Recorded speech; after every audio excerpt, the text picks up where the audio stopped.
What up, what up? This is Coach Leaves, and welcome to episode 49 of Coach Talk.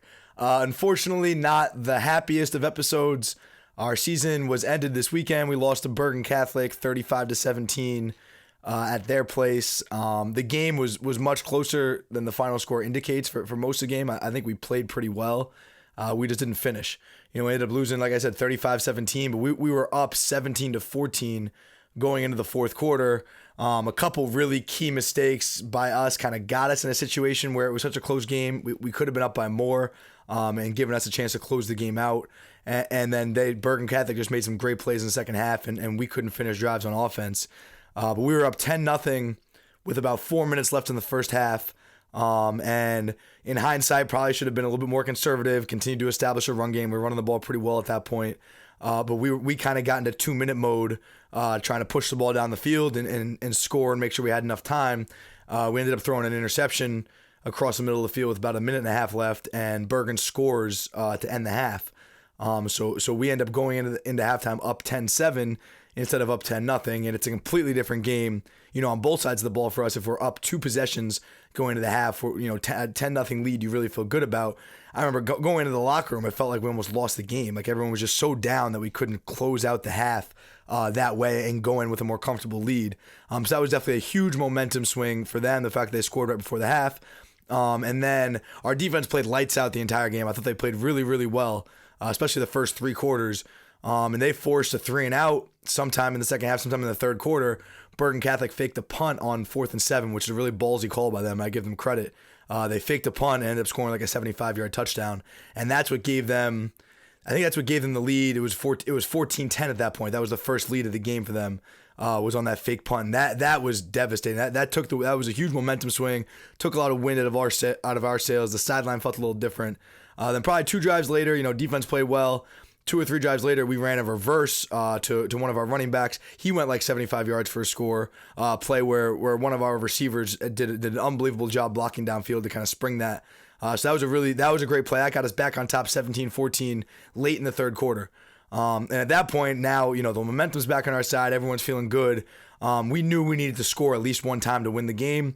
We knew we were gonna have to come up with some big time stops on defense.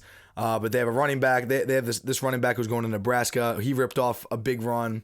And then I think we were down 24-17, something like that, or maybe 23-17, whatever it was. And we couldn't finish drives, like I said, and they continued to score. They continued to run the ball and kind of control the clock, and then they went for it again on they faked a punt again when they were up 2 scores, and that was really the one that sealed the game and kind of put the nail in the coffin for us. But a game where I thought we played really hard. I was the Bergen Catholic game. Whenever it's Bosco Bergen, it's just a different animal. Like these kids, I think that Bergen's probably a little more talented than us. But we really rise to the occasion. The competitiveness is just through the roof. Our level of focus is through the roof, and I'm proud of the way the kids responded. We couldn't do enough as coaches, to put them in good enough situations to win. Unfortunately, we didn't make quite enough plays. In the end, like in the first quarter, our senior leader, our senior captain receiver dropped a touchdown on a wide open play that we drew up, specifically to beat Bergen. It was a new shot play that we practiced all week, must have run it 50 times in practice. We get the exact look we wanted. We get the exact guy wide open in the end zone that we wanted, and he just couldn't make the play. He dropped the ball. And I think, when you make those kind of mistakes against a team like this, that's very, very hard to overcome in games like this. And we just made a few too many of those mistakes. They ended up really closing out strong and making the score look a little uglier than it felt like the rest of the game. But I think we really had a chance to win if we go up that game, if we go into the half up 10-0, if we catch that touchdown pass where we score a touchdown instead of we ended up kicking a field goal, so it could have been 14-0. If those things went our way instead of going against us, then all of a sudden, it might be 14-3. With a few minutes left, and now we're in control of the game, and they're pressing, and we're not. But instead, we let them hang around, and then they make a couple of plays to take the lead, and now we're the ones pressing, and we just couldn't get the job done. But all in all, it was an incredible season, one where I'm just really proud of the family we built as receivers and just the amount of improvement we've shown. I think, I don't know that I've coached a group of receivers that improved this much this quickly. At Wesleyan, it took us 2 full years before we were, really playing at a high level. And we weren't quite at that level here, in my opinion, but but just the amount of improvement, the amount of growth we needed to just to be competitive, just to be a receiving core that deserved to be respected. We had to improve so much, and we did throughout the season. Preparing for this game, I was watching our Bergen Catholic game from week 4 of the season, and compared to what we looked like going into this playoff game, we're a completely different unit. We blocked our asses off in this game. We blocked our asses off on the perimeter all year. The last 3-4 games of the season, we really became a force out there in the run game, where we sprung a ton of big runs for our running backs, just because the effort and the want to that we gave as receivers and the selflessness that we showed. And that to me is the most important thing by far.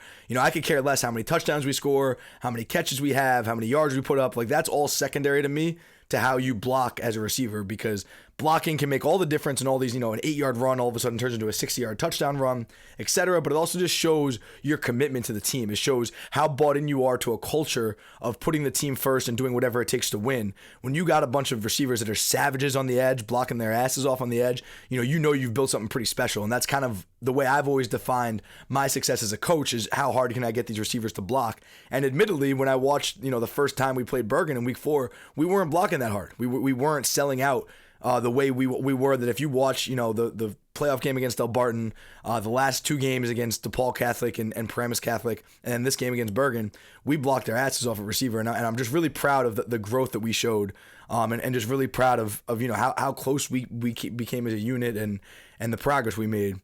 And just on a personal note, this is different, right? Like, I've never, as a coach, I've never lost the last game of the season in a situation where your season could continue. Because in college football, 99% of the time, when the last game is. At Wesleyan, you play a 9-game schedule and that's it. So you knew win or lose that last game, your season was over. And then even at Rutgers, like the first year we played in a bowl game, you knew, like, you were happy to get to a bowl game, but you knew after you won 6 games, you were going to be playing in a bowl game at some point. So you knew the season would continue beyond, the regular season. And then, win or lose, you know that the season's over at that point. And so it was just an extra level of disappointment, losing a game as a coach when you wanted the season to continue and you wanted to go back to practice on Monday, and unfortunately now you can't. Not as much closure as there is when you're preparing for that final game, but win or lose, it's the final game. This hurts a little bit more just because, we all wish we were still playing for one more week. And the other thing that's kind of crazy for me is, I've never had such a stark contrast of where, the last 8 months, 7 months, we've been going every single day just about, balls to the walls, full on football mode. And now all of a sudden it's over and you got nothing. You go from every day working on football, coaching football, to now nothing at all. That's different than college as well. Because in college, you go, the season ends, but you're right into full-time recruiting mode through signing day. Wesleyan, at Rutgers, at Albany, every place was the same for me, where the season ends, whether it's a good season, bad season, you're right into full-time recruiting mode. It's a 24/7 job until you finish your recruiting class, and then you take a break. But you kind of ease into it. Whereas this is different now, where all of a sudden today I have the entire day free. I got all day tomorrow. And for me, it's something I'm looking forward to, something I can take advantage of, because now I can spend 15, 16, 17 hours a day working on Sideline Hustle and networking and growing the business and creating, the future plans. Whereas before I was only spending 7, 8 hours a day on that because I had football. But it's just, it's a different rhythm to adjust to. I pride myself on taking advantage of every hour of the day and getting as much done as possible each day. I had a different routine now when my work day would end at 2:00 and I have to go to practice. Whereas now I got the whole day free, and I got to figure out what am I going to do with all those hours? What are the things I need to accomplish? How much time needs to be dedicated to each aspect of the business for it to grow the way I want it to? But it was a great time. The Coach Talk podcast was a blast for me, and I hope everyone listening enjoyed it. We're going to do one more episode tomorrow where I'm going to get some of the Bosco receivers on just to kind of talk about the season and tell some stories. And then that'll be it for a while, at least with the daily Coach Talks. I'm not going to do it every day.